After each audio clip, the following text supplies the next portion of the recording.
Shalom, Yeshabala.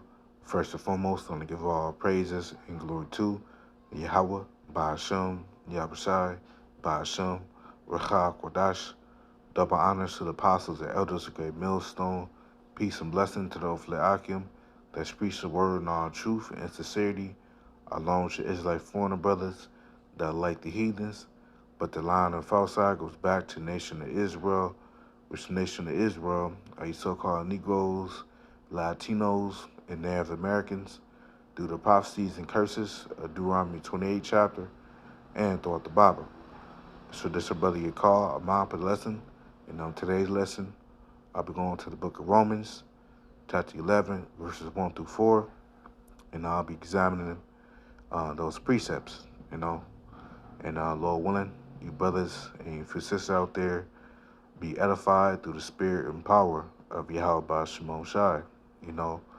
And this is a letter or an epistle that Apostle Paul wrote to the Israelites that were in Rome, because, he only wrote to the Israelites, the Israelite foreigners that were newly coming into the truth, believing in our Lord Yahweh Shai, you know. So let's start off with the first verse. This is Romans chapter 11 and verse 1. I say then, have Yahweh cast away his people? God forbid, meaning no.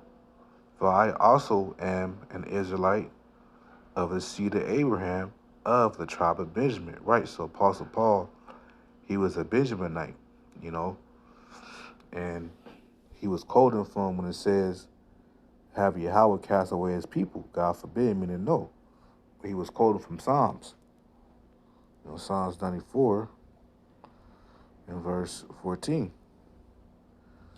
And it reads, for the Lord Yahweh will not cast off his people, neither will he forsake his inheritance. Right, so the Lord will never cast off his people, who are the Lord's people according to Scripture. Let's go to Exodus chapter 3 and verse 10.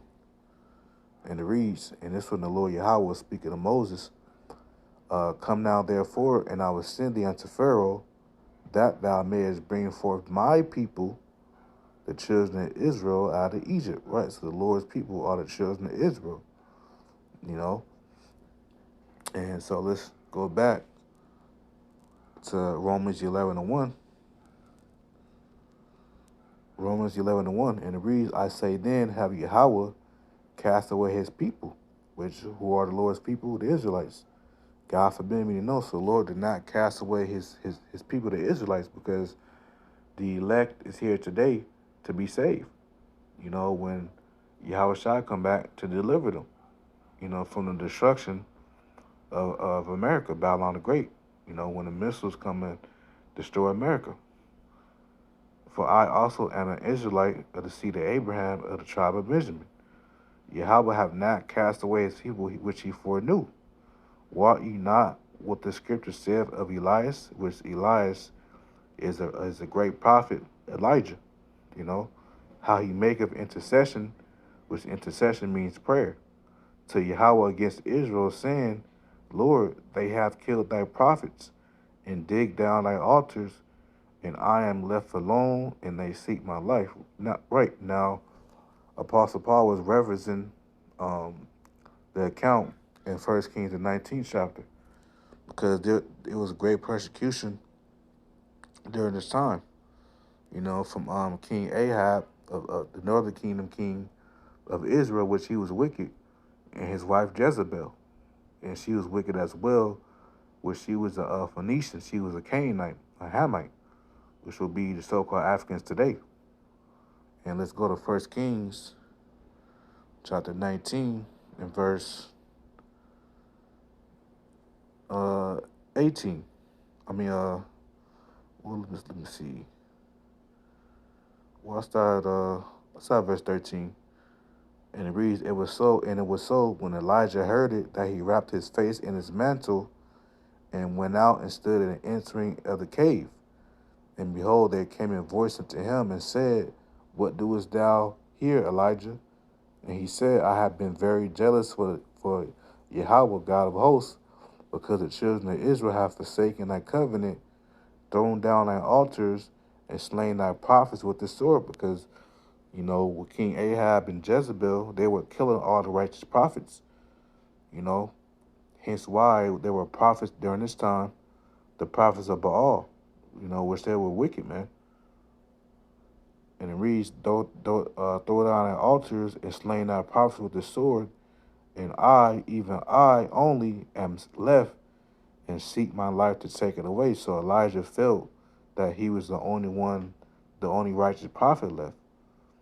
But the Lord said in verse 18, yet I have left me 7,000 in Israel, all the knees which have not bowed unto Baal, which Baal is basically Satan, you know, and every mouth which have not kissed him, meaning reverenced him, reverence the God, the false God Baal. So the 7,000 represents the elect that will not bow down to the image of Baal. The image in today's day would be the image of the beast. The ways of the system, man. Not being compatible with this lifestyle, man. This American wicked white lifestyle. Not conforming their ways to please Esau. You see, Romans 11 verse 4, and it reads, "But what saith the answer of Yahweh unto him? I have reserved to myself 7,000 men who have not bowed the knee to the image of Baal." Right, so Apostle Paul was reiterating what we just read in 1 Kings 19 and 18. So, in other words, the elect will always be here. You know, even though back then during that account, King Ahab and Jezebel, they were, slewing out all the righteous prophets, but the elect will always be here, man. Because during that time, I believe, it was Obadiah, which he was hiding prophets in the cave. He hid 50 prophets. Well, it was 100 prophets, but 50 prophets, 50 by 50 in caves. Let's just get that. Let's see. Yeah. This is 1 Kings 18 and verse 4. And it reads, "For it was so when Jezebel cut off the prophets of the Lord Yahweh, meaning killed the prophets of the Lord, that Obadiah took 100 prophets." Now, this is not the Obadiah, or the author of the book of Obadiah in the Old Testament. This is Obadiah. He was the servant of King Ahab. That Obadiah took 100 prophets and hid them by 50 in a cave and fed them with bread and water. So Obadiah, he was preserving the righteous prophets, the 100 prophets. 50 in a cave, man. Yeah, Obadiah, he was here you go. Verse 3, "And Ahab called Obadiah, which was the governor of his house." No, Obadiah was feared the Lord Yahweh greatly. So Obadiah, he was the governor of King Ahab's house, which he was righteous, man.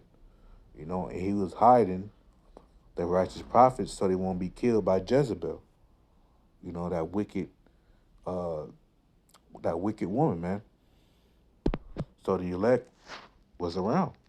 But Elijah, he didn't know that because, he thought he was the only righteous prophet living, because they was killing all the righteous prophets, King Ahab and Jezebel.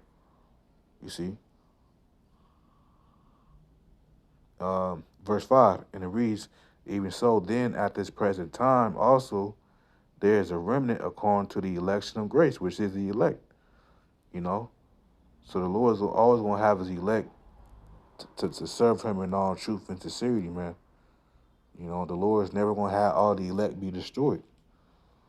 So that's what Apostle Paul is basically saying, that, the elect will always be here. In other words, he would just bring out these accounts to prove that the elect is always going to be here to serve the Lord and not going to bow their knee to the image of Baal, man, the ways of this world, bow down to the system.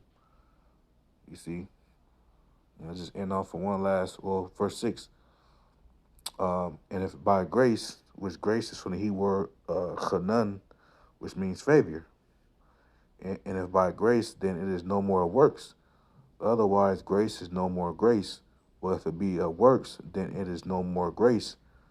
Otherwise, work is no more work, right? Because it's all about the faith, you having favor in the sight of the Lord, man.